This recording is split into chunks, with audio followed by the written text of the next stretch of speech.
you know, a nail biter on every map. It just went down to a nail biter on, you know, 4 maps instead. Yeah, and I mean, the highlights, this is going to be another one of those situations where you could make a little frag movie out of everything that just happened in these 4 games. Some great play on both sides.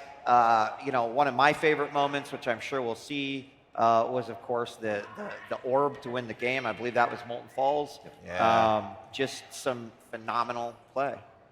Yeah, I mean, again, can't take anything away from Raisy. His movement on Veil won him that game. That was absolutely insane. I mean, that's just never a fun corner anyway. And the fact that Raisy felt like that was the best bet in so many situations just shows how often they've played together and how many layers there are to their stack of he's going to go here, I'm going to be here, etc. Sometimes it's much simpler. Sometimes it's just, I've got the better LG. No, you don't. Look at that. Send in a rocket, throw the ball behind it. Why not? Oh, I follow ball. I do damage. I'll never get over that dire orb. That was incredible. That Michael Jordan from Beyond the Arc. Goodness. Yeah, there were some phenomenal. We had what 2 games that 3 games that went to a final frag at the end. There it is. Beautiful. One after another. Yeah, and that expression from Raisy, yeah, who gets away with that? Well, I think we know who. The professor does, apparently. The professor does. Yep. So the Godslayer not able to slay today, but man, still put on an amazing performance for us here.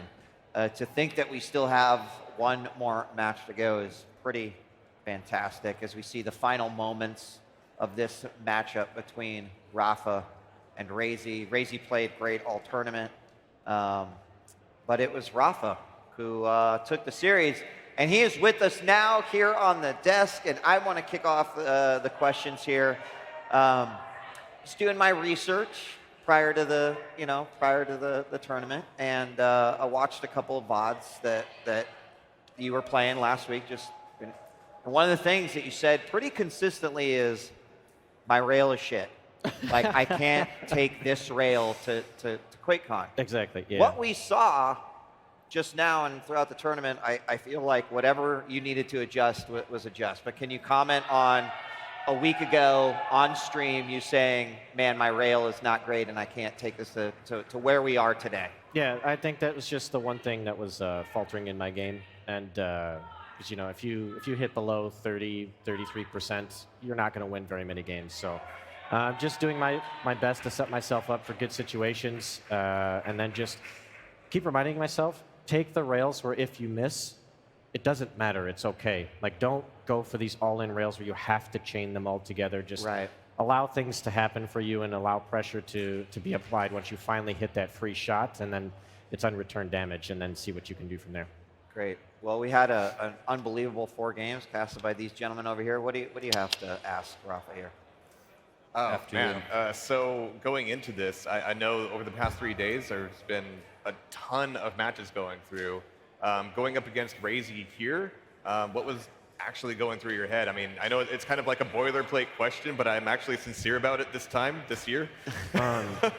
Just because, yeah, there's a lot of context there. Yeah, I think the group stage game, the round robin rather, I played probably some of the best I have in the tournament as far as decision making goes. Just played super consistent. And I just wanted to be able to do that again today, so I focused on just doing everything that I can to play a well-rounded game, make good reads, apply pressure that way, and if something's not working out and he's making good decisions, just don't give him anything for free. And I think playing in this environment today compared to the other day is like, I'm warmed up. It was my last match of the day, but today it's like we just have one game. And as you could see throughout the course of the games, my aim started to get better and better. So yeah, and I just knew that I wanted to be sure of my situations that I wanted to play in, and because I wasn't sure I was going to be aiming today. And so that's why I had to kind of adjust my play style around it. I definitely wanted to play more aggressive on Veil, but I just wasn't hitting the opening shots, and I was fumbling my movement a little bit to where I would be able to cut him off, but then it's like, okay, well now I messed up and I have to respect his positioning now, especially in that Sorlek versus Keel matchup. Molten Falls, we saw you play on the Ranger. A lot of all-ins with the Dire Orb on a stage this big, going all in. Was it calculated? Was it a matter of, I know the dual wield's down, or I'm just going to risk it and I'm going to hit my shots? What was going through your head? I think a lot of it is once you get the dual wield out, you can apply a lot of pressure with Dire Orb, whether that's going across the map with mobility or just making sure you secure that item during the fight, and that's really what I tried to do a lot. And Ranger can be really annoying on Molten when you're at nail gun above heavy, and then he has orb, and if he hits you with one pop-up rocket as you're peeking, well, he can just orb up there and finish you off. So I think that's how I got my second kill or something like that. And so yeah, I just knew like Ranger against BJ, I had first pick, and I figured he might pick that.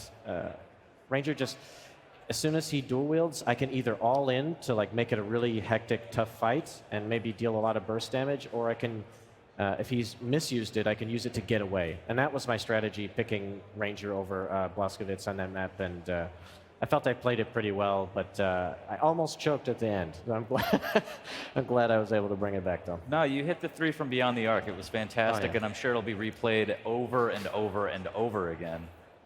Congratulations. Yeah, congratulations. That was an incredible series. Ladies and gentlemen, will you please give it up one more time for the winner of this final prize match? It's Liquid Rapha. Thank you. And that means that our prize matches are over, but we still have one very, very big match left. That is the championship match between Cooler and Kilson, and it is coming up next. So take your quick break, because when we're back, we're about to see two of the greatest Quake players ever to go battle at the stage here at QuakeCon 2019. We'll be right back. Don't go away.